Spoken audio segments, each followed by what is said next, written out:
What is going on, guys? Welcome back to another Pokemon Ultra Sun and Moon Wi-Fi battle. Today I have another underused match here. This one's against Neos, and I am using that team with the fun defensive core of Registeel and Mantine. I have been having a lot of fun with these boys. It just kind of goes to show that our Umons actually perform really well in underuse, but it has actually turned out to be another really good battle, and it's quite a long one, so go ahead and buckle up and let's get started. Alright, so I'm just going to be leading off with my butt plug, Doorknob, as he ends up leading off with his Empoleon. I just want to get my rocks up, although I realize he's probably just going to defog these bad boys away.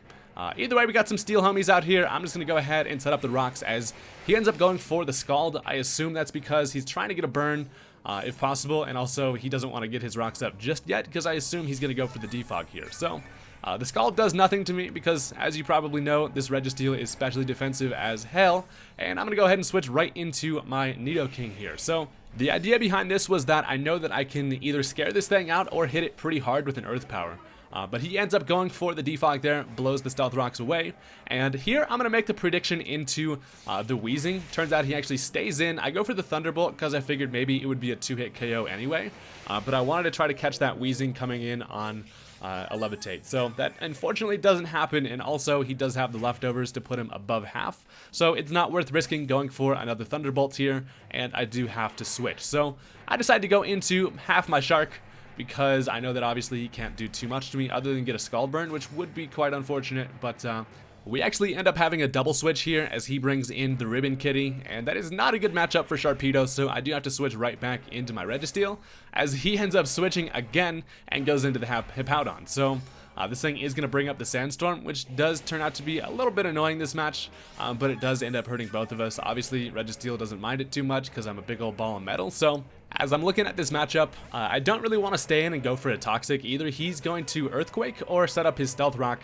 As I decide to go into Mantine, I avoid the Stealth Rock damage there, which is nice. Also, he wouldn't have been able to hit me with Earthquake, so I get Steven here, and then I realize that I can just get a Toxic on it with Mantine. So things are working out. I decided to just go right for the Toxic and not make any predictions here, hoping that he might stay in and try to hit me with like a Stone Edge, which I think I would be able to live because I'm actually physically defensive, but he is just going to end up bringing back in the damn Happy Feet, and the Poison obviously not going to go through there. So I don't really think that Empoleon has much to do to me, but then again, I don't really have anything to do to it. So I decided to stay in here, and I go for the defog and get rid of his Stealth Rock. So there's been some strong wins today, just blowing the Stealth Rock all willy-nilly, but he actually ends up getting the Defiant boost there, which doesn't matter because it's a special attacker, but he is able to get a Toxic on me. So we're having quite the stalemate here, as this matchup's actually really interesting because our walls actually do very well against each other, and it does kind of lead to a whole bunch of mind games, which does make things fun. So I get hurt by some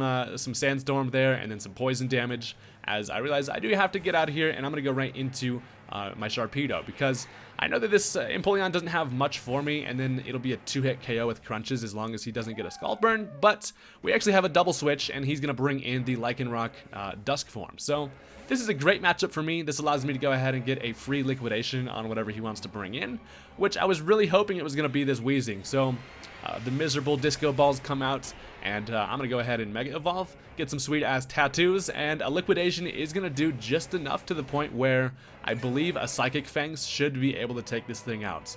So I'm just going to stay in here and go for that, hit him with the old Psychic Bite, and that is actually going to knock out the Wheezing, which is fantastic because I was kind of worried about this thing. Wheezing's always, pretty damn annoying, and there goes one of his physical defense walls, so that's pretty great. But now he gets a free Revenge Switch as he decides to go into the Manectric. I'm thinking he'll probably just want to pivot and go for the Volt Switch, so just playing it safe, I'm going to bring back in the Doorknob, who honestly isn't even really afraid of this thing, even if it has like Flamethrower. So he does turn pretty pointy and tries to get an Intimidate, but Doorknob is just not afraid, especially of a freaking little doggy like that. So he goes for a Volt Switch there, which I was expecting. Unfortunately, now he gets a matchup here, and he decides to go into the Lycanroc, which I thought was interesting because I'm kind of trying to analyze what this thing might have for Registeel. I end up just staying in because I'm pretty damn curious. It turns out he just has Brick Break, so he smacks me right in the face, but I take that very nicely, and that allows me to go ahead and paralyze that thing, which makes it a whole lot easier to deal with. So I still am at some pretty solid health with Registeel, and I know that it's a good switch into his special attackers, so I do want to save that thing, as now I can just go ahead and switch into Mantine. hoping that he just goes for another Brick Break, but he is just going to get fully paralyzed there, which is pretty nice. So now I went into Mantine mostly just because I don't need this thing too much. He does have that Manectric running around and all that shit. So here I decided to predict the double switch. I'm thinking he'll probably bring in Empoleon against the Mantine as he did last time. So I get a switch into Haxorus, and this is looking pretty perfect because now I can just finish this thing off with an Earthquake because Haxorus is a damn beast. And Tina does not play games. So I just do go for the Earthquake here. He doesn't have really much he could switch into. So down goes the Empoleon, and the predicted double switch there worked out for me. So Haxorus is ready to take some names, as now in comes the Sylveon. So the reason why I didn't Dragon Dance against that Empoleon is because I know that even after +1, a Poison Jab isn't able to kill a full health Sylveon there because I'm actually Dragonium Z rather than Life Orb. But I switch out here, and this is why Registeel is still around, because this thing can Calm Mind all it wants against me, but it's not going to be able to do too much, especially because I'm over here just racking up health with the leftovers. So he does try a Hyper Voice. He's thinking, hey, maybe +1 do a decent amount, but it's still going to be like a 4-hit KO. So that allows me to go for a Toxic, and Registeel and Mantine are just doing what they do on this team, which is pretty much just to hinder things with Toxic, get things worn down to the point where my sweepers like Choice Scarf, Nidoking, and Haxorus and stuff can just come in and kind of pick things off easily. So he does end up going for another Hyper Voice there, as I'm just staying in because I have no reason to switch out. Hit this thing with an Iron Head, which doesn't really do much, but at least I am able to whittle this thing down. And that is nice because now it's pretty much in range to where Haxorus should be able to Poison Jab if I need to. So I don't really think he's going to stay in here just because he realized he's not able to do too much there, as he is going to end up switching into the Manectric again. So my only attacking move is Iron Head, which I probably should have Seismic Toss, but Doorknob just rocking Iron Head. So I go for that. Obviously doesn't really do anything to this, and at this point I decide I don't really have much to switch into this thing, and Registeel's kind of done its job here, so I decide to stay in. And this is actually really interesting. He goes for the Flamethrower. I'm able to live it with 2 HP, and Registeel is a damn monster. I did not expect to be able to live that. If he had Overheat, it obviously would have been able to take me out, but I even thought the Flamethrower was just going to absolutely melt me. But max special defense Registeel is nothing to play around with, so he is able to finish me off with one more of those. And at least now I get a free switch into whatever I want, and I decide it's time to bring out the old Entei, because Entei has just kind of been chilling in the back of the team for a while. A full health Entei is looking pretty useful at this point, so I do predict the switch into the Hippowdon, but then again I decide to just go right for the Sacred Fire, just because I know I have a decent chance to get a burn. And with the Choice Band, it's still actually going to do a lot of damage there. So it knocks it down to near half. Unfortunately, I do not get the burn there. But Entei is just whittling things down, doing a pretty good job at it. So here I decide to switch. I'm going to go right back into Mantine because it doesn't seem like he has Stone Edge, but even if he did, I don't really care too much.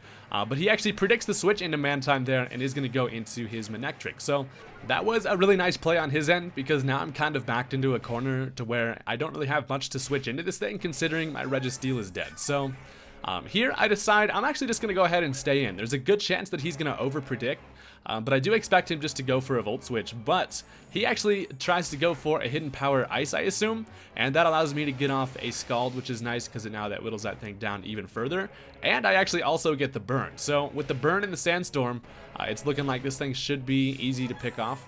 So that is pretty damn awesome. He got a little ahead of himself on the predictions there, which is easy to do. Honestly, when you're making so many predictions, I do find myself making some bad plays, but he is finally going to go ahead and Volt Switch me, which does take me out because I'm absolutely allergic as shit to electric moves, and down goes my Mantine. So I've lost my walls, but I have done enough damage and whittled down the team to the point where I should be able to finish things off here with Haxorus. So that is the plan. So Tina comes out, the Mold Breaker could go ahead and break that mold, and I decide rather than going for the Dragon Dance, I'm just going to Earthquake here because I don't know what this thing wants to hit me with and I don't want to risk anything. So the Earthquake is going to take care of the Lycanroc, obviously faster because it was paralyzed, and down goes the Sandstorm. So now in comes the Hippowdon, and ordinarily I wouldn't have anything that would be able to knock this thing out in one hit. Plus, I cannot lock myself into Outrage because he does have the Sylveon still left on the team. So I decide to go ahead and activate the old Dragonium Z. That is going to be in the slot of Outrage. So this is going to be some pretty solid power, and even if this thing is max defense, it's not really going to enjoy this devastating Drake. So I go ahead and fly around. I don't know where the hell I got the wings, but for some reason I can fly now, and that is a dead hippo. So that was kind of the last thing in the way of Haxorus there. So luckily the Z move there came in pretty damn clutch. So now back comes the Sylveon, but luckily I was able to do a decent amount of damage to that thing, and now it does not have enough health to be able to live a poison jab. So that's going to take it out. Haxorus is just absolutely doing its thing. This is one of the Pokemon that I haven't really used that much and underused, and honestly it's super fun to use, so would recommend. But now in comes the Manectric. All he has for me is Hidden Power Ice, but luckily I am still at full health here, so he's not going to be able to finish me off, and I lived out with 37.